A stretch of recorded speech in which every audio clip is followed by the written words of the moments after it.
Shalom bien-aimés dans le Seigneur. Que la paix de Dieu soit le partage de chacun de nous. Ce nouveau jour, Dieu nous fait grâce de nous retrouver autour de sa précieuse parole, au travers duquel il nous instruit, il nous dirige, il nous corrige et nous ramène sur le droit chemin sur lequel il nous attend. Et nous continuons ce troisième numéro avec notre thématique « Réveiller les héros », un thème très important. Et nous allons continuer et demandons au Seigneur de nous aider. Précieux Saint-Esprit, au nom de Jésus, je te prie de nous aider. Donne-nous cette capacité de comprendre ta parole dans sa profondeur. Révèle-nous les choses cachées. Donne-moi aussi cette capacité de communiquer. Que ça coule partout. Que ta présence affecte toutes ces personnes qui seront connectées au son de ma voix. Par ta parole, j'ai confiance en toi. Au nom de Jésus-Christ. Amen. Notre lecture de base, nous lisons Joël 3, le verset 9. Publiez ces choses parmi les nations, préparez la guerre, réveillez les héros. Qu'ils s'approchent, qu'ils montent, tous les hommes de guerre. Nous lisons notre deuxième passage qui se trouve dans 1 Roi 18 à partir du premier verset qui dit ceci. Bien des jours s'écoulaient et la parole de l'Éternel fut ainsi adressée à Élie dans la troisième année. Va, présente-toi devant Akab et je ferai tomber de la pluie sur la face du sol. Et Élie alla pour se présenter devant Akab. La famine était grande à Samarie. Et Akab fit appeler Abdias, chef de sa maison. Or, Abdias craignait beaucoup l'Éternel.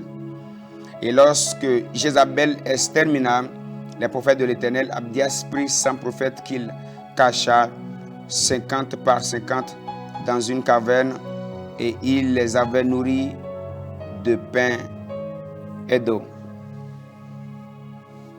Nous continuons avec ce merveilleux enseignement, une si belle histoire qui regorge tellement d'enseignements, tellement de richesses pour chacun de nous. Nous sommes en train de parler de réveiller les héros. Dans le premier numéro, on a déjà parlé de qui est l'héros et quelles sont ses responsabilités. On a parlé aussi de qui est Abdias. On a parlé de qui est Abdias. Et nous allons continuer avec la troisième partie. Nous avons dit qu'Abdias, c'est toute personne qui voulait nous faire du bien, qui voulait nous donner du pain et d'eau, mais qui peut cacher notre destinée. Abdias cachait les 100 prophètes et les 100 prophètes mangeaient, buvaient, mais leurs destinées ont été inactives. Nulle part dans la Bible, on nous parle de ces 100 prophètes comme étant des personnes que Dieu a utilisées. L'histoire de ces 100 personnes ont fini dans la caverne. On ne nous a rien dit de plus. Voilà pourquoi nous disions tantôt qu'il faut être vraiment éveillé et faire attention à tout ce qui peut nous apporter un plaisir temporel, tout ce qui peut nous apporter une bénédiction passagère, mais qui cache derrière une capacité à pouvoir nous empêcher d'accomplir le plan de Dieu. Toute personne qui te nourrit, toute personne qui pourvoit à tes besoins, toute personne qui paie tes études et qui te pousse loin de Dieu est un Abdias, est une personne que tu dois éviter parce qu'elle t'empêche d'accomplir le plan de Dieu pour toi. On doit beaucoup faire attention. On doit faire attention à tout ce qui nous donne une jouissance passagère, tout ce qui nous donne une vie d'aisance temporelle, mais qui cache derrière ce pouvoir qui nous maintiendra captifs, qui nous maintiendra esclaves et qui nous empêchera d'aller jusqu'où Dieu nous attend. Voilà pourquoi il est important de faire attention parce que nous portons une destinée. Nous avons défini la destinée comme étant une solution pour la terre, un problème de la terre dont nous portons la solution. Voilà pourquoi on doit rester beaucoup éveillé et accomplir le plan de Dieu pour chacun de nous. Nous avons dit qu'il faut vraiment rester éveillé pour ne pas commettre ces erreurs. Je continuerai ici en disant ceci, qu'il y a beaucoup de personnes, qui sont des solutions potentielles, qui ont en elles beaucoup de trésors, beaucoup de capacités, qui doivent normalement répondre à des besoins de toute une nation, même de tout un continent. Un homme a cette capacité de révolutionner tout un continent. Mais la tragédie est de remarquer qu'une telle personne vivra et mourra sans rien accomplir, comme le disent certains.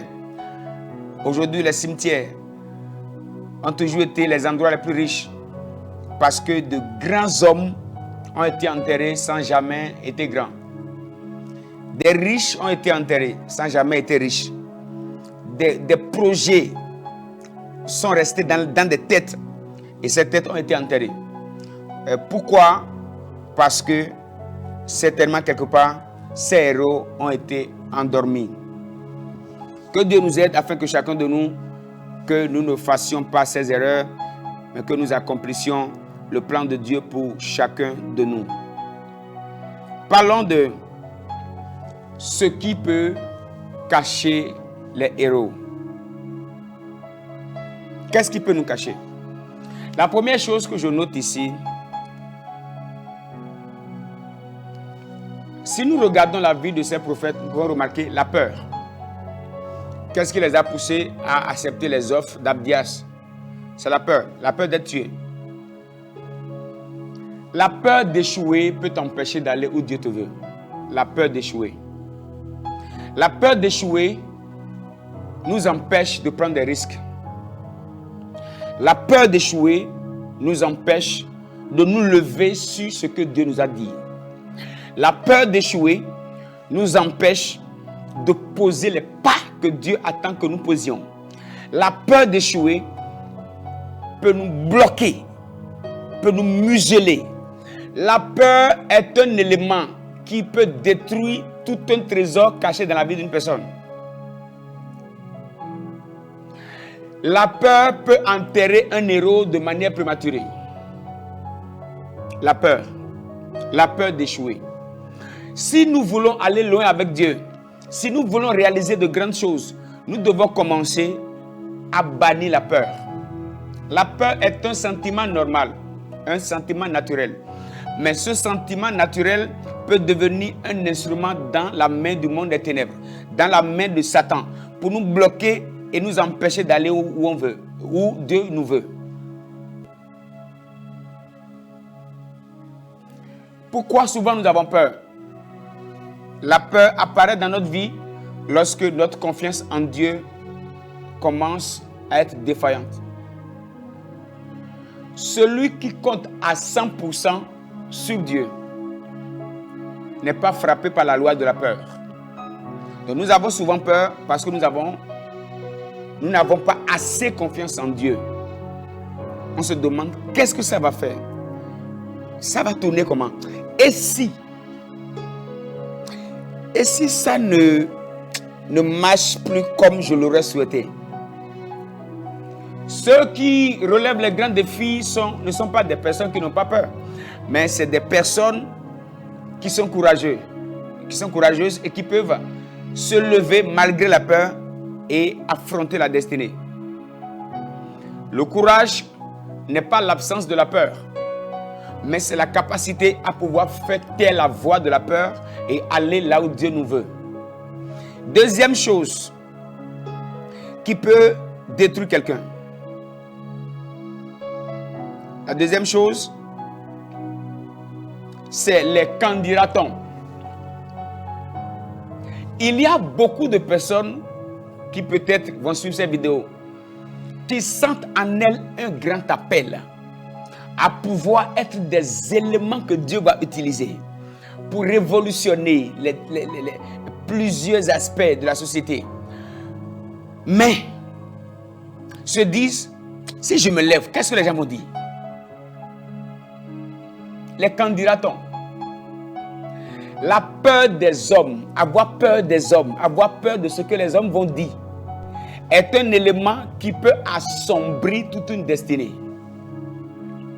C'est un élément qui peut enterrer une destinée. Je voudrais te dire une chose importante. Il y a des réalités spirituelles qui ne se soumettront jamais à nous si nous avons peur de ce que les hommes vont dire. La vie de Dieu sur toi et ton avis sur toi-même sont deux éléments très importants qui te permettront d'aller où tu veux, où Dieu te veut, où tu dois aller. Si tu refuses de prendre ce risque et d'affronter ta peur et de réaliser le pourquoi Dieu te veut, au soir de ta vie, tu vas le regretter parce que tu vas vivre dans la misère. Tu vas vivre dans la souffrance. Et au soir de ta vie, tu vas dire, si je savais, j'allais braver la peur, j'allais mettre de côté les pensées, les paroles des hommes et faire telle chose. J'allais affronter telle chose. Je parle à ces hommes, à ces femmes. Je parle spécialement à la jeunesse. Si on ne se lève pas aujourd'hui, demain sera trop tard. Les années passent, les jours passent. Nos âges avancent. Et les choses ne nous attendent pas. Dieu a besoin de personnes qui peuvent affronter la peur. Une personne comme David. Ses frères parlaient. Mais lui, il n'écoutait pas ce que disaient les autres. Mais il a confiance en Dieu. Les candidats-on peuvent nous bloquer. Écoutez s'il vous plaît. Si des hommes ne croient pas en nous aujourd'hui, demain, si on peut prendre ce risque aujourd'hui, demain, c'est les mêmes qui t'insultent, qui te traitent de prétentieux, d'orgueilleux, d'une personne qui exagère, comme les frères de David. C'est les mêmes qui ont commencé à dire oui, bravo, il a été courageux. Si tu ne te lèves pas aujourd'hui, les personnes qui t'effraient, les personnes qui te font peur, je vais te dire une chose, les frères de David qui le menaçaient n'ont pas la capacité de renverser Goliath.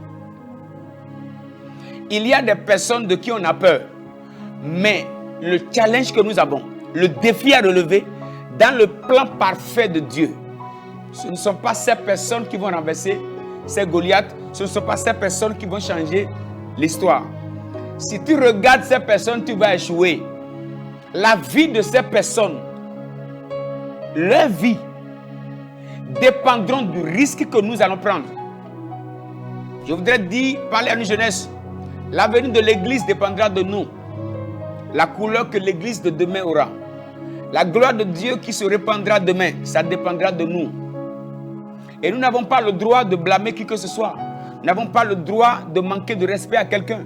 Nous n'avons pas le droit de faire d'erreurs. Nous avons la lourde responsabilité d'affronter aujourd'hui les défis que nous devons affronter. Afin que demain, qu'on ne dise pas si je savais. La peur peut bloquer plusieurs. Voilà pourquoi je viens par cette exhortation nous encourager tous. Qui ne passe pas par ces moments? Personne. Surtout si vous voulez aller loin. Si vous voulez accomplir de grandes choses. Attendez-vous à des voix contraires. Attendez-vous à des vents contraires. Même des personnes qui te félicitaient vont commencer à se positionner comme étant des opposants. Alors que Dieu nous fasse grâce de ne pas nous concentrer sur ce que les hommes vont dire, mais qu'on soit concentré sur le plus important, sur le projet, sur l'objectif à atteindre, et qu'on mette de côté toutes nos incapacités, toutes nos imperformances, et qu'on soit concentré sur Dieu, lui qui détient toutes les capacités et qui a le pouvoir de nous aider à aller là où il nous attend. Je voudrais encourager quelqu'un.